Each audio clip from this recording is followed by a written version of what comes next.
envie de dire, je dis aux jeunes, vraiment, faisons très attention avec les gens qui ont tout donné. Et je vais dire, comme on dit au quartier, c'est notre tour maintenant de construire. Pas de liesse populaire ni de ferveur militante à l'arrivée de Issa Chiroma Bakary ce mardi à l'aéroport de Garoua. Juste une poignée de collaborateurs et quelques cadres du Front pour le Salut National du Cameroun, son parti politique. Il était 12h45.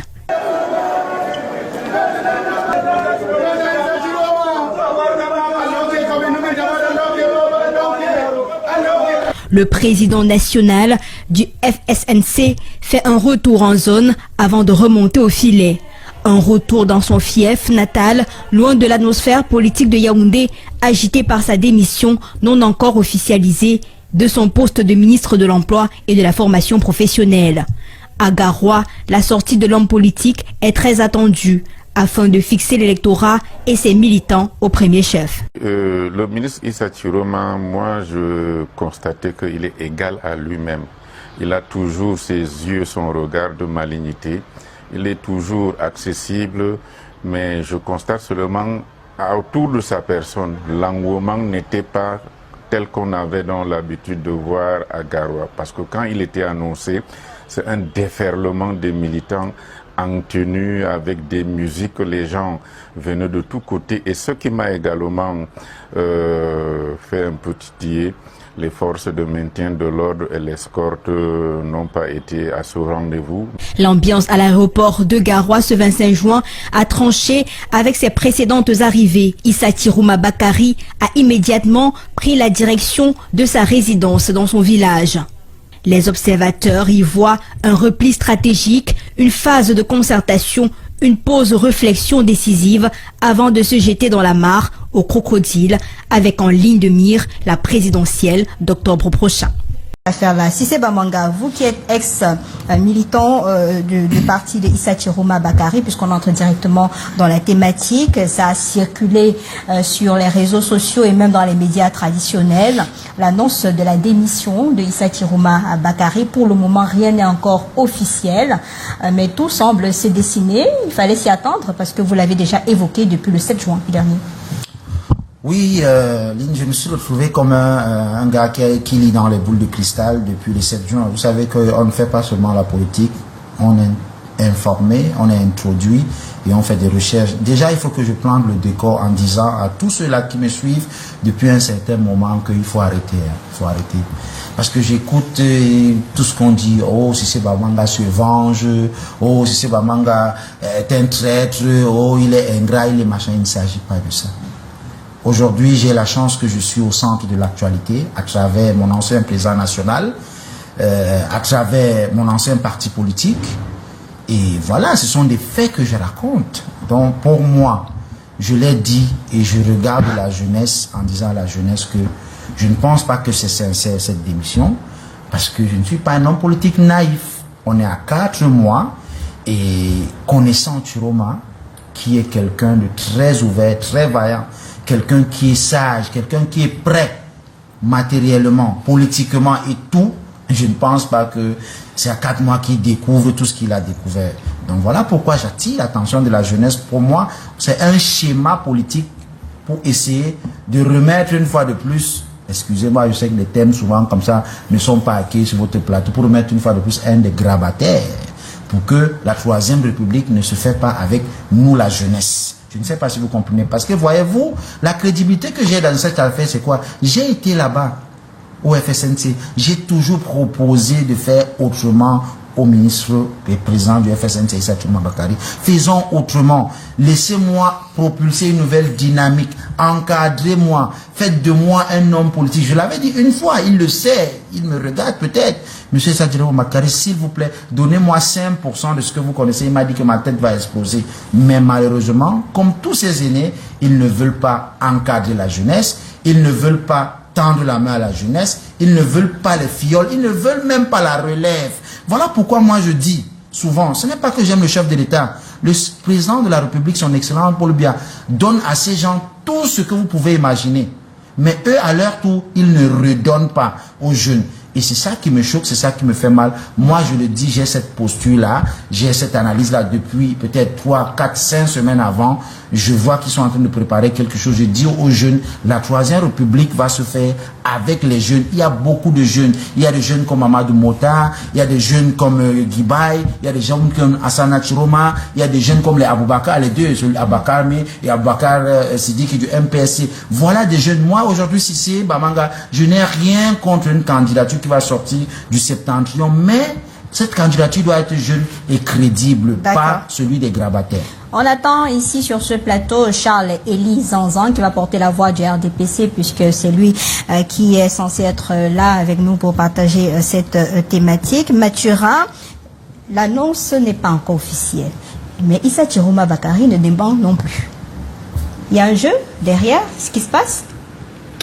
Il y a forcément un jeu et je pense qu'il n'y a pas de fumée sans feu. Donc ça veut dire qu'il a laissé tous les éléments qui permettaient aux uns et aux autres à penser qu'il était en train de soit de préparer cela, soit il a déjà envoyé soit son salaire de démission au gouvernement qui n'est pas encore rendu public. Donc ce qui nous chagrine tout simplement, c'est qu'au Cameroun, les démissions ne sont pas dues à des idées politiques que les gens portent. Ce sont des démissions qui sont en général opportunes, qui sont des calculs électoraux.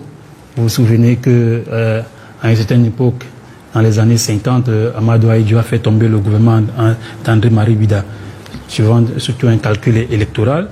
Ensuite, on se souvient qu'au Cameroun, il y a des démissions telles que celle de Titu Sezoa. C'était toujours à l'approche des élections présidentielles. Et il y a une élection aussi d'un président d'un parti politique qui a démissionné parce qu'il avait été informé de ce que son nom ne serait pas dans le gouvernement qui devait suivre. Il a démissionné 6 jours avant.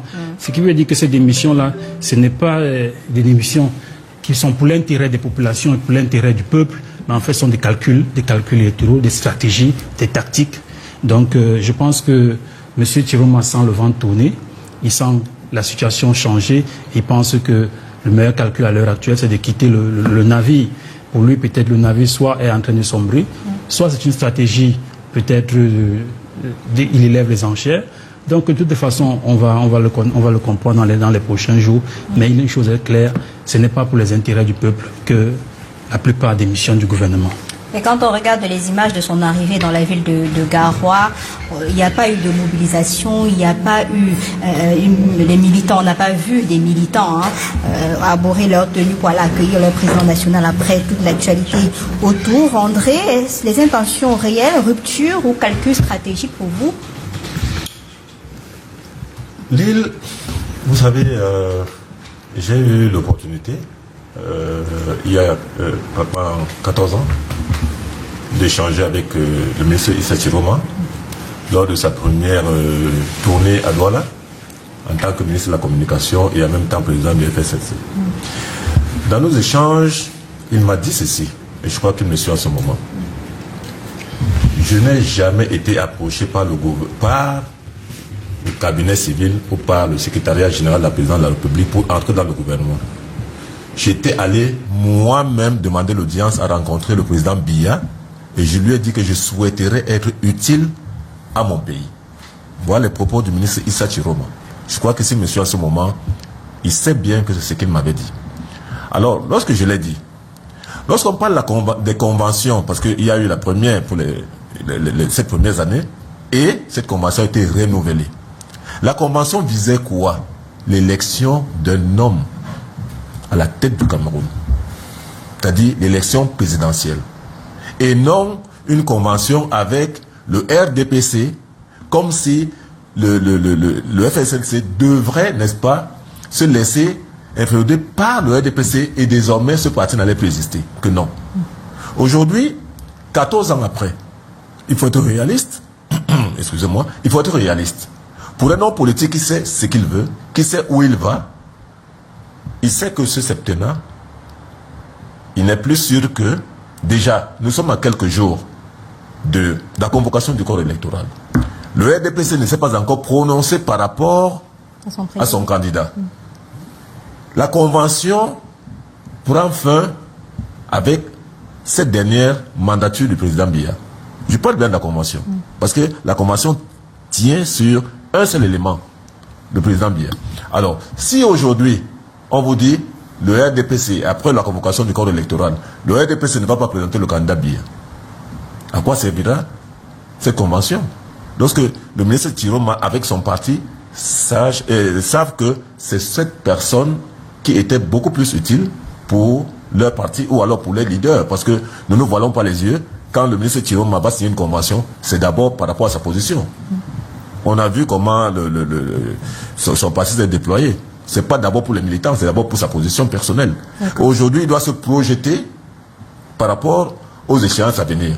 C'est-à-dire, dans les 7 années à venir, est-ce que le président Biya, moi j'aime à l'appeler le patriarche Biya, est-ce qu'il aura encore l'énergie nécessaire pour peser de tout son poids pour que Issa Chiroma et son parti soient encore influents au niveau des cadres du RDPC? Je ne pense pas. Donc, de façon stratégique, je crois qu'il a compris et il est en train d'anticiper, même quand ce n'est pas encore officiel, c'est une analyse que nous faisons.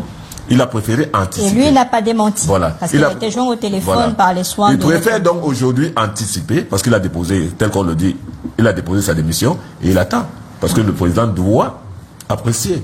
Est-ce qu'il va accepter sa démission ou pas? Je crois que c'est pour ça qu'il se réserve, n'est-ce pas, de faire une communication là-dessus. Charles Élisant, bonsoir. Bonsoir. Grand conseiller, homme politique, Rassemblement démocratique du peuple camerounais. Que cherche Issa Chiroma Bakary à travers ces signaux de démission? Parce qu'on a d'abord vu première vidéo où il s'offusquait de la situation dans le Septentrion et quelques jours plus tard, on a une annonce non officielle de sa démission et on appelle, lui-même il ne dément pas.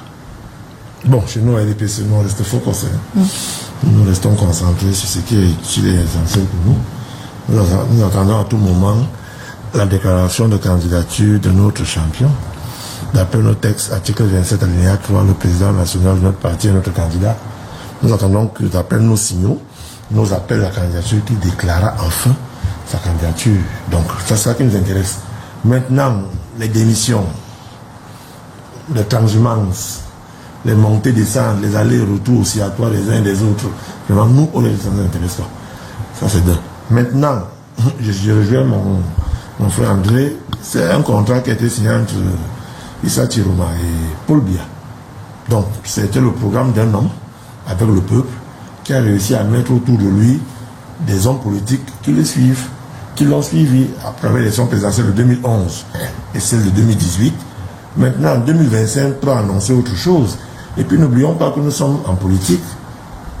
C'est un mouvement hyper dynamique qui peut à tout moment changer d'un côté comme de l'autre. Donc, nous, en ce qui nous concerne au RDPC, on suit avec attention qu'il faut les mouvements migratoires des uns et des autres, mais nous restons quand même concentrés sur l'objectif. Et si tant est-il que cela se confirme, nous allons donc orienter et réorienter nos stratégies sur le terrain, sachant que, qu'on le veut ou pas, nous avons un allié qui est parti, il va donc falloir s'adapter. Donc chez nous, RDPC, c'est quelque chose qu'on suit avec attention, mais chez nous, ce n'est pas un séisme.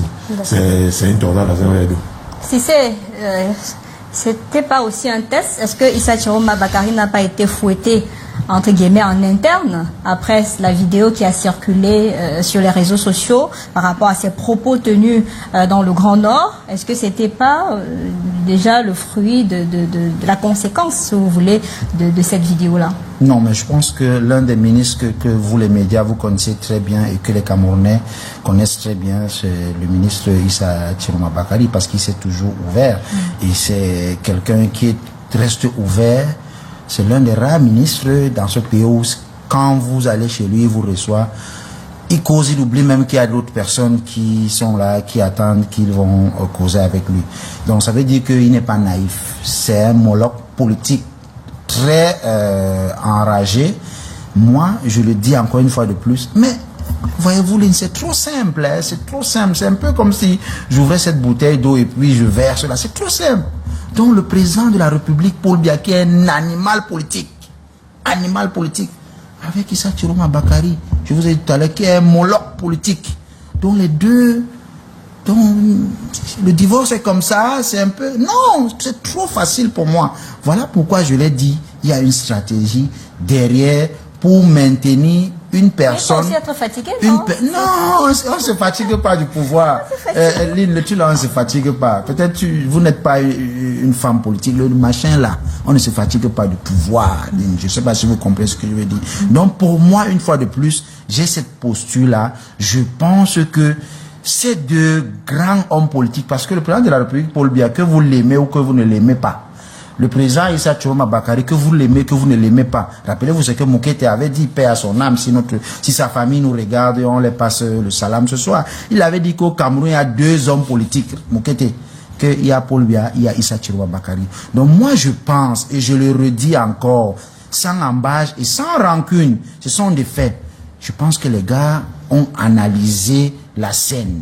Ils ont compris que qu'est-ce qu'il faut faire? Il faut redynamiser. Les gars sont en train de travailler, les gens sont en train de travailler. Nous, l'opposition, on est distrait, non, Kamto, Cabral, ceci. Dans le RDPC, les gars travaillent. Pour moi, ça reste une stratégie pour ouvrir le jeu à un des leurs, c'est-à-dire une personne de leur génération pour la continuité. Alors que moi, mon discours à l'Alliance républicaine et tous les jeunes qui nous regardent, nous on veut la rupture, tout simplement parce qu'on rêve de la 3e République, et je pense que c'est possible, mais républicainement, sans violence, sans ceci, sans cela. D'où moi, je l'ai dit depuis et dans d'autres médias, je pense que là, on veut berner les populations, diviser pour mieux régner, essayer de lâcher tout le monde, et puis le moment pour venir, le moment des résultats, nous n'aurons que les yeux pour pleurer. J'appelle la jeunesse à ouvrir les yeux. D'accord. Mathurin, il y a quand même un vent qui souffle fort dans le Grand Nord depuis un certain moment, et Issa Chiroma Bakary fait partie des figures importantes de cette localité-là. Donc qu'on en arrive à l'annonce non officielle de sa démission et que lui-même vous parlera le moment venu, ça veut dire ce que ça veut dire en tant que politique. Tout à fait. Il faut dire que depuis fort longtemps, dans la base locale du FSNC, autant que la base même d'ailleurs du RDPC, est en train de porter des récriminations vis-à-vis de leurs élites. Le président régional du SDF de cette zone-là nous annonce des centaines de démissions au sein du RDPC dans cette zone-là pour rejoindre, il parle de l'extrême nord, n'est-ce pas, pour rejoindre le SDF. C'est ce qu'il nous annonce. Donc, ça montre qu'il y a un sentiment de frustration qui est en train de grandir dans cette zone-là. Et je pense que pour ce qui concerne les militants du FSNC, je pense que ça parvient aux oreilles de Issa Chiroma Bakary et se dit qu'ils doivent forcément prendre une décision. Et la décision qu'ils pensent être la meilleure, c'est celle d'écouter ces revendications-là. Mais le malheur voudrait qu'on puisse savoir, qu'on puisse dire à ces jeunes-là que lorsque vous avez été dans des situations difficiles, vous avez eu des difficultés d'aller à l'école, les difficultés de vous soigner, les difficultés de vous nourrir, c'est le même Issa Chiroma Bakary qui était dans le gouvernement et qui encensait le gouvernement et qui vous disait que vous êtes dans le meilleur des mondes possibles.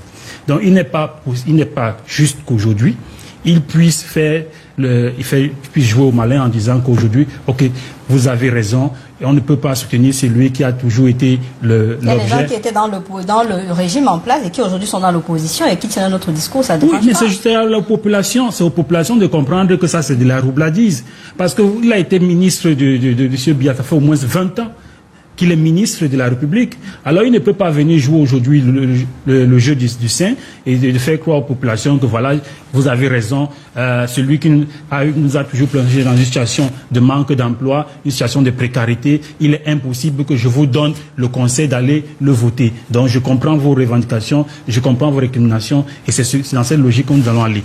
Donc en fait c'est la roubladise, c'est la duplicité et c'est aux populations de pouvoir interpréter ça. Et je pense que c'est tout à fait ce que nous recevons comme écho de ce côté-là. Et je vous le disais déjà, des centaines de démissions sont en train de se faire, que ce soit du côté du FNC ou du côté du RDPC pour rejoindre les formations de l'opposition comme le SDF. Et pour nous, c'est tout simplement le résultat effectivement du travail que nous menons sur le terrain. André Bébon, il y a le timing.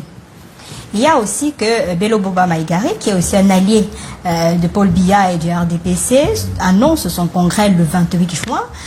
Et il y a cette annonce non officielle, parce que je préfère qu'on reste là-dessus. Et après, je vais te poser la question à Charles Elisant, pourquoi est-ce que jusqu'à présent un flou persiste? Normalement, dans les pays avancés, le gouvernement aurait déjà pris la parole et nous situé, mais je reviendrai vers vous. Le timing et tout ce qui se prépare là.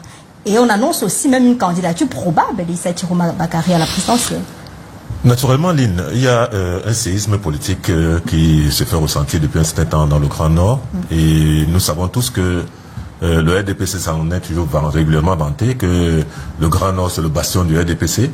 Et à quelques jours de convocation du corps électoral, il faut savoir lire entre les lignes.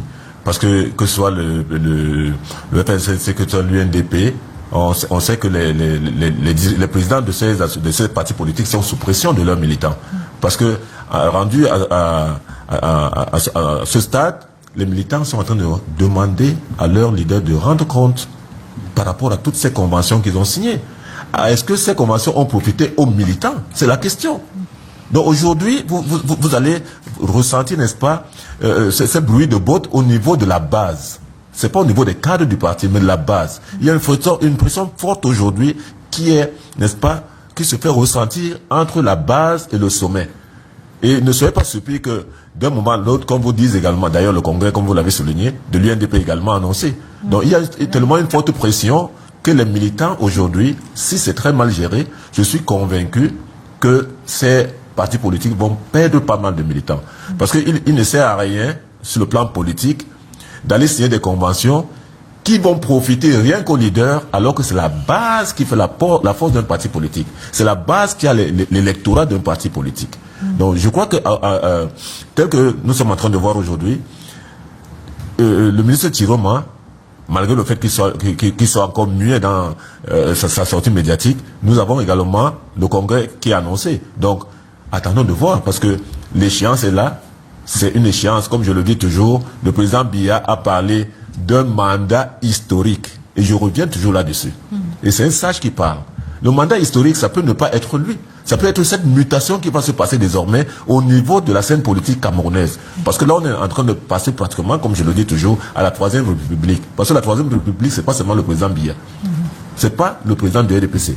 Mais c'est l'alternance qui va se produire d'ici quelques années. Parce que de façon naturelle, nous savons que d'ici 7 ans, je ne suis pas Dieu, même si le patriarche Biya, il lui arrive d'atteindre 97 ans, ou alors 99 ans, n'est-ce pas? Il n'aura plus la même force.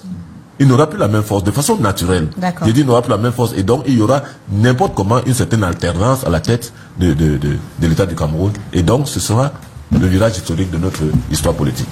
Pourquoi jusqu'à présent le flou persiste? On sera attendu que le porte-parole du gouvernement, René Emmanuel Sadi, conseil un fin diplomate, puisse faire la précision sur ce qui se passe. Parce que ça laisse aussi l'opinion publique nationale et internationale dans le flou. Bon, la première chose que je veux dire, c'est que la nomination de Issa Chiroma Bakary a été faite par une autre élite musulmane. C'était Alhaji Baba Dampoulou. Il faut que les Camerounais le sachent. C'est Alhaji Baba Dampoulou qui Issa Chiroma allait voir et qui étant l'une des personnes qui cause beaucoup avec Paul Biya, qui a dit à son frère Chiroma qu'il les a fait de bon, avec leur langage entre amis frères, qu'il les a fait d'opposition là, il faut soutenir mon frère Biya et tout. C'est pour ça que M. Issa Chiroma Bakary se retrouve ministre. C'est Alhaji Baba Dampoulou. Il faut qu'on le dise. La deuxième chose, c'est que je vais dire à mon frère Mathurin Biol que les démissions, c'est comme ça. Les gens peuvent démissionner. Allez, je peux aussi compter le nombre de démissions qu'ils y ont parti hier pour le RDPC. Mais nous, on ne regarde pas ça. Nous sommes dans la dynamique de la politique qui voudrait que les gens aillent où ils veulent et qu'ils soient contents et libres de militer. Mais le tout, c'est les résultats à l'issue. On va parler des résultats qu'il y a sur le terrain, sur les semaines. Maintenant, par rapport à votre question, celui-même qui a démissionné dit quoi? Il ne demande pas. Vous voulez donc que c'est Sadi qui vient parler à sa place? Le Dieu mon consent. Oh, c'est important pour le porte-parole du gouvernement de faire des précisions. Si moi je démissionne, il y a deux attitudes. Soit il reste tranquille, j'attends que celui qui reçoit ma démission, qui est celui qui m'a nommé, me donne son point de vue. Hein? Et je ne vais pas demander à un autre collègue de parler à ma place. Ça veut donc dire que politiquement parlant, Issa Chiroma, j'ai envie de dire que si c'est pas avoir raison. Parce que si Issa Chiroma a démissionné, et lui-même ne fait pas encore. Bon, il n'y a pas un ministre qui est plus poli dans la parole qu'Issa Chiroma.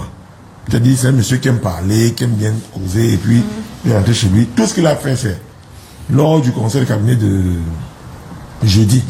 Parce qu'ils en font un. tous les derniers jeudis du mois, il a remis sa démission au premier ministre. C'est ce qu'on apprend. J'ai envoyé la même question à tous ceux que je connais comme ministre. Personne n'a répondu. Ça veut dire que, est-ce que Issa Chiroma Bakary a remis sa démission devant tout le monde, c'est-à-dire en prenant la parole, en disant Premier ministre, monsieur le Premier, mais on nous apprend que c'est après le conseil qui a fait, je crois, 45 minutes, 1 heure, qu'il a demandé une audience au Premier ministre. Ils ont posé pendant 1 heure. On remet la démission pendant 1 heure. Bon, je ne sais pas. Pour discuter, nous sommes dans les explications, on essaie d'analyser pour essayer de comprendre. Et quand il a donc remis sa démission au Premier ministre, qui est chef du gouvernement, donc sa hiérarchie directe, le Premier ministre n'a pas ouvert le colis. Mais il savait que c'est la démission, d'après ce que Issa Chiroma a dit, il a transmis immédiatement le document au chef d'État, qui est la seule personne habilitée à ouvrir le colis et à savoir quoi faire.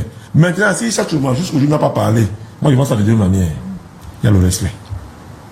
Qu'on le veut ou pas, Issa Chiroma est quand même quelqu'un d'un âge avancé, qui est quand même sage, et qui dit, je n'ai pas besoin de faire le bruit. J'ai donné ma démission à mon chef. Ça a lui maintenant peut-être de me rappeler, de me dire je suis d'accord, je ne suis pas d'accord, c'est pas. Donc, deuxième chose, Issa Chiroma, qui est un homme politique, c'est qu'en politique, les silences sont plus dangereux que la parole. Pour créer le stress. Et lui, s'il parle aujourd'hui, ça peut le rattraper demain. C'est-à-dire qu'il peut faire garder le silence parce que si le silence est d'or, les mots sont d'argent. C'est la politique. On est en pleine fiction politique. Et il y a des extraits quand même qui sont sortis de cette émission-là. Qui a lu? Attribué à Issa Chiroma a remis sa lettre d'émission supplie fermée au PM. Le PM a donné à Paul Biya, qui a lu entre les beaucoup. Non. Et lui n'a pas encore parlé. Donc on est là dans... Et puis j'aime bien ce qu'il fait. Là, il a donné un cours politique aux gens. On démissionne, on ne tempête pas, on laisse les gens parler. Et si ça vient demain dit que vous avez démissionné, vous dites quoi là après? Non, si il vient demain dire qu'il n'est pas démissionné, on dit quoi? Encore qu'il a dit quelque part que j'ai parlé en fulfulde. J'ai parlé en fulfulde. La tradition, les gens ont fait. Non, écoutez-moi très bien. Tu nous m'as dit, écoutez-moi très bien. Mathurin, tu es d'où? Non, on dit allez-y. Tiens. Mathurin s'assoit dans son village. Il développe les choses politiques en Bassa. Un autre Bassa nous traduit ce que Mathurin a dit. Et c'est ça qui se retrouve partout. Mathurin nous dit encore un jour que j'ai parlé en Bassa. Bon, vous dites que ce que vous dites là. Je ne me reconnais pas. Est-ce que c'est ce que moi j'ai dit? Non, est-ce que c'est ce que moi j'ai dit? Issa Chiroma. Attention. D'accord. Attention. Et c'est ce qui s'est passé exactement même à l'aéroport aujourd'hui avec on a vu notre correspondant sur le terrain, Issatou Bouba. Il n'a pas voulu s'exprimer à la presse. On a vu même il n'y avait pas de mobilisation des militants, il n'y a rien eu. Et il a toujours indiqué qu'il s'exprimera le moment venu.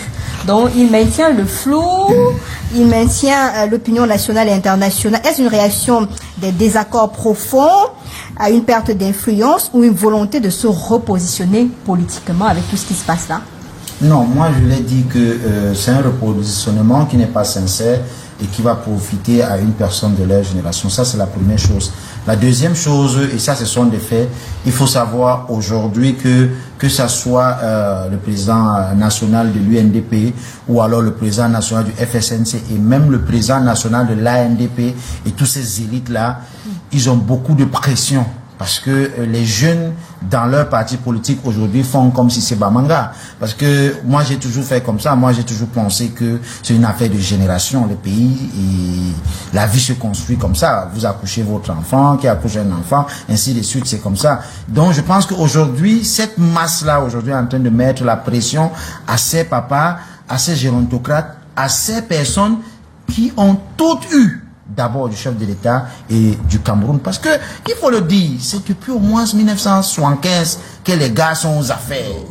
Ils ont tout donné comme le chef de l'État. Je ne sais pas si vous comprenez. Quand vous prenez le cas de l'UNDP par exemple, vous avez là-bas des petits lionceaux là-bas qui mettent la pression, qui empêche le président de l'UNDP de dormir. Mais comme eux, ce sont des personnes qui connaissent la politique, qui ont cette maturité. Ils sont proches. Je sais pas, qui proches du pouvoir, qui connaissent. Parce que le pouvoir, je le dis, le pouvoir a besoin de maturité. Je le dis tous les jours. Voilà pourquoi, jusqu'aujourd'hui, quand moi je marche, les gens disent que c'est Babanga, tu es trop fort à Canal 2. Je ne suis pas, je suis un homme politique, je fais un peu de pub aussi quand je passe sur vous. Je ne suis pas fort.